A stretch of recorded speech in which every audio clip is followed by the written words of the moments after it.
요즘에는 아주 축구에 많은 관심을 갖고 굉장히 축구를 응원하며 격려하는 그런 모습을 갖고 있었습니다. 4년을 기다리면 16강을 벗어나서 8강, 또 어떻게 보면 하나님이 우리 한국을 축복하셔서 세계에서 우승을 할 수도 있는 것 같아요. 기대해 봅시다. 세상 사람들의 그 뚜렷한 삶의 모습이 항상 안타까움에 있는데 그의 기쁨의 상실이라고 합니다. 무슨 일을 하든지 기쁨이 쑥 빠져나가버리는 경험을 한다는 것입니다. 새롭게 자기 일을 이루어 창업하는 사람에게 축하 인사를 건넸습니다. 얼마나 기쁩니까? 축하합니다. 그랬더니 돌아온 대답은 이랬습니다. 기쁘긴 뭘, 답답합니다. 어려운 시기가 계속 오고 있는데 무엇이 기쁠까요? 생명을 얻어도 가르칠 일이 걱정스럽고 갖가지 병고와 취업난 등 출생 자체가 괴로움이라는 생각일 뿐입니다. 그래서 요즘 아이를 안 가지는 젊은 부부가 많이 있다고 합니다. 이런 인생들을 위하여 본문은 기쁨을 아낌없이 선사하고 있습니다. 무엇이 그리 기쁠 수 있단 말인가요? 맨 처음에 기쁨의 시작이 됩니다. 본문 4절입니다. 간구할 때마다 너희 무리를 위하여 기쁨으로 항상 간구하는 사람은 바울 사도이며 마음속에 착한 일을 한 사람들은 빌립보 교회 성도들입니다. 다른 사람을 위하여 기도하는 것이 기쁨의 시작이 됩니다. 내가 만나는 타인들을 좋게 생각하고 칭찬하고 기도하기에 이른다면 기쁨이 옵니다. 나를 높이고 칭찬하는 것보다 남을 높여주고 칭찬하는 것이 본인 나에게 더 기쁨이 오는 것을 알아야 합니다. 그게 사실이에요. 누구를 자꾸 칭찬하고 높여줘 보십시오. 왠지 내가 기뻐집니다. 남을 자꾸 깎아내려 놓으면 내가 그 사람보다 더 낮아집니다. 세상 말로 천박해진다 그러죠. 남을 흠담하고 남을 들끓고 남을 붙잡아 당겨서 끌어당겨 놓고 아주 나쁜 인식입니다. 남을 높이고 존중할 때 자기가 높여지는 것을 알아야 바른 인간의 삶을 살게 됩니다. 기독교인이 그러한 삶을 추구해야 합니다.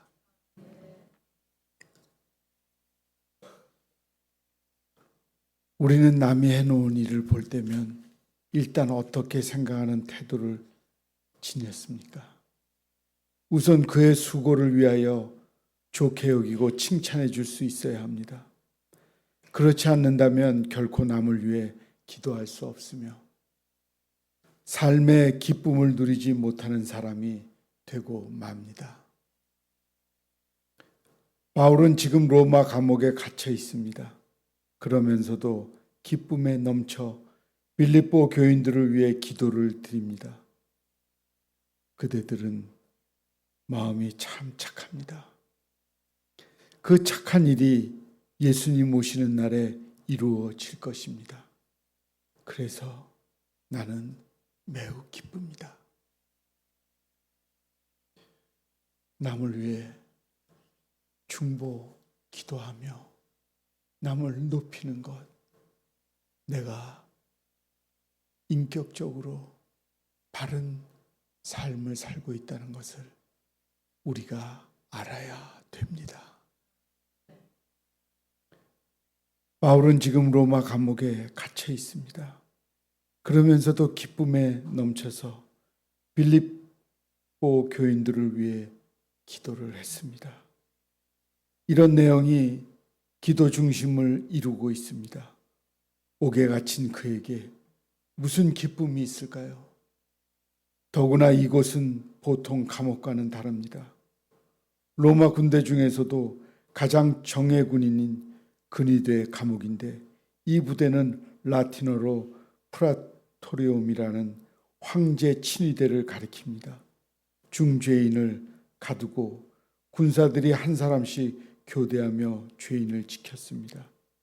이 절망의 시간, 바울에게 기쁨이 왔습니다. 예수 그리스도를 로마에 전하는 것이 소원이었던 바울 앞에 황제 근위병들이 자진하여 시간마다 자신의 곁을 찾아오고 있는 것입니다. 이런 방법이 있구나 하며 바울은 기쁨을 감출 수 없었습니다. 간수와 제수는 처음에 경계심과 적개심을 보이다가 이내 서로 친해집니다. 무슨 방도로 하든지 전파되는 것은 그리스도시니 이로써 내가 기뻐하고 또한 기뻐하리라. 빌립보 교인들은 믿음을 가진 후 착한 일을 많이 하였습니다. 교회의 기초를 닦은 신자는 루디아였습니다. 이 여인은 루디아라 성 출신인데 그곳은 소아시아에 있으며 요한계시록에 나오는 7교회 중 하나입니다. 옷감 생산지로 알려진 고향에서 옷감을 가져다가 빌립보에서 로마인들에게 파는 상인 자주장사였습니다.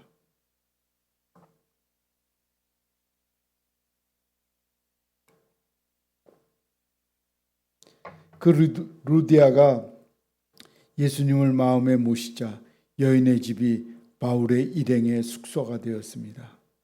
자기 집과 재산을 내놓으면서 만일 나를 주 믿는 자로 알거든 내 집에 들어와 유하라고 강권하여 있게 하니라. 사도행전 16장 15절입니다. 그 집은 유럽 최초의 교회인 빌립보 교회입니다. 빌립보 교인들은 바울 사도를 매우 사랑했습니다.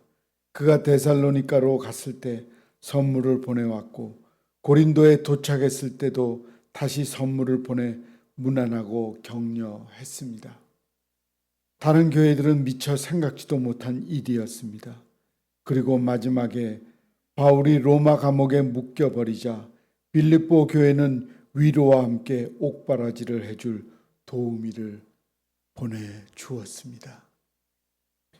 선물과 위로금을 갖고 머나먼 로마 땅까지 위험을 무릅쓰고 사형 선고를 받은 노인을 돌보며 옥중 뒷바라지를 하는 그 일을 누가 기쁘게 할 수 있겠습니까? 그렇지만 빌립보 교인인 에바브로디노는 봉사하는 마음으로 그곳에 와서 풍토병을 거의 죽게 되었습니다. 그런데도 봉사를 그는 했습니다.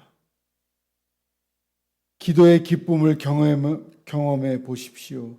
기도하는 바울은 하나님께서 내 증인이라고 확신을 갖고 있습니다. 더욱 놀라운 것은 예수 그리스도의 심장으로 사모한다고 말씀합니다. 심장은 생명을 공급하는 양심을 반영합니다. 나의 사랑을 내 심장에서가 아니라 그리스도의 심장으로 나타내고자 하였습니다.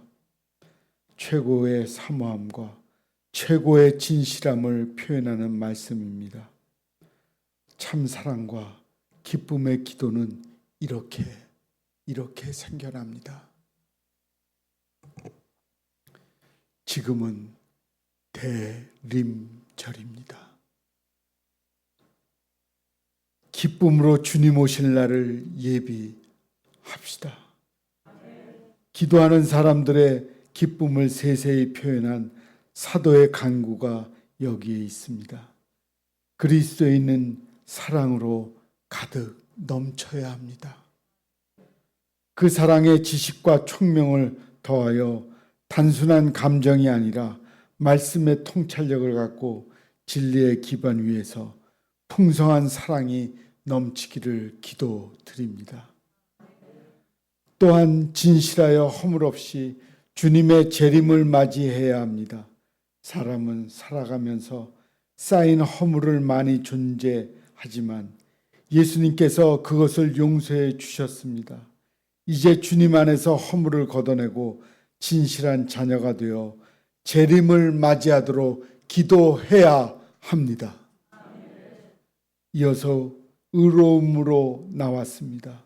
올바른 결실이 맺어져야 참된 하나님의 자녀가 됩니다. 궁극적으로 하나님의 영광과 찬송이 되도록 기도할 것을 가르쳐 줍니다. 먹든지 마시든지 무엇을 하든지 하나님의 영광을 위해서 할 일입니다. 진정 하나님께 영광과 찬송이 되기를 바란다면 우리 삶이 주님께 바쳐지는 신성한 제물이 되어야 합니다. 주님은 그렇게 하는 그리스도인들을 매우 보고 싶어 합니다.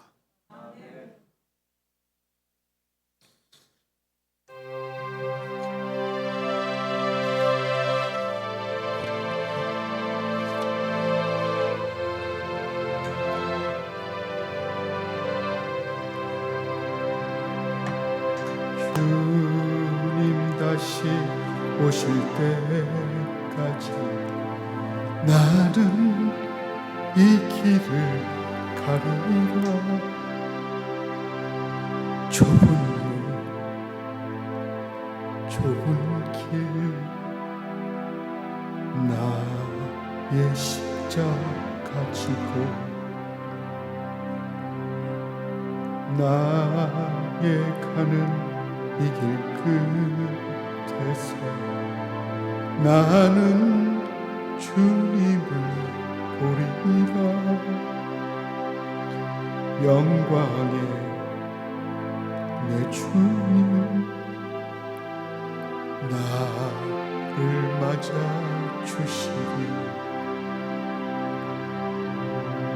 주님 다시 오실 때까지 나는 일어나 달려가리라. 주의 영광 온 땅 덮을 때 나는 일어나 노래하리. 내 사모하는 주님 온 세상 구주시라.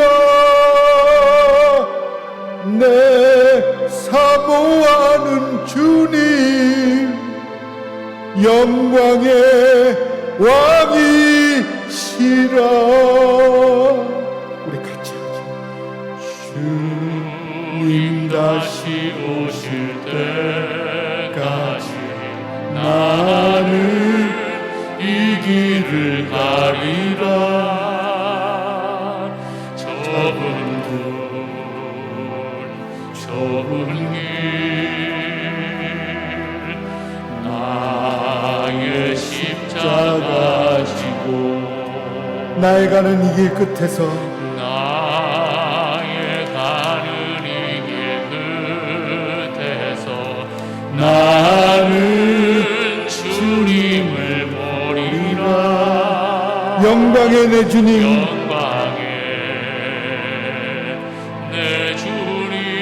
나를 맞아주시니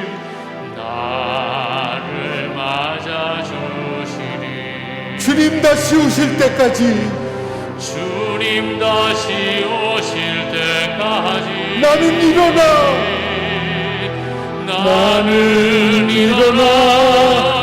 달려가리라. 주의 영광 온 땅 덮을 때 나는 일어나 노래하리.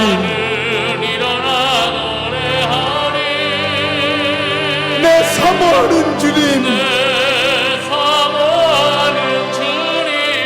온 세상 구주시라.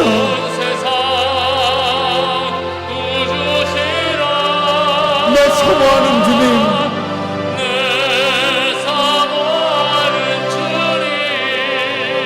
영광의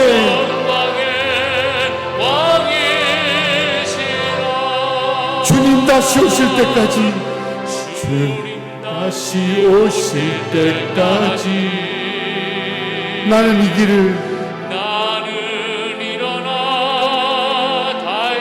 달려가리라. 주의 영광 온 땅 덮을 때 나는 일어나 노래하리.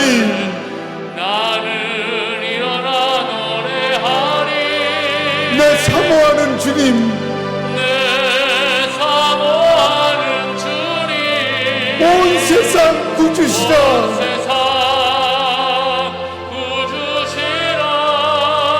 내 사모하는 주님,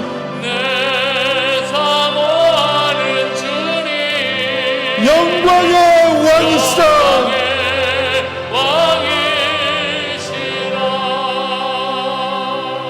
기도하겠습니다. 하나님의 영광을 나타내는 우리가 되게 하옵소서. 사는 날 동안 우리의 모습을 통해 하나님의 영광이 드러날 수 있도록 우리를 은총 가운데 거하게 사랑하여 주시옵소서. 예수님의 이름으로 기도합니다. 아멘.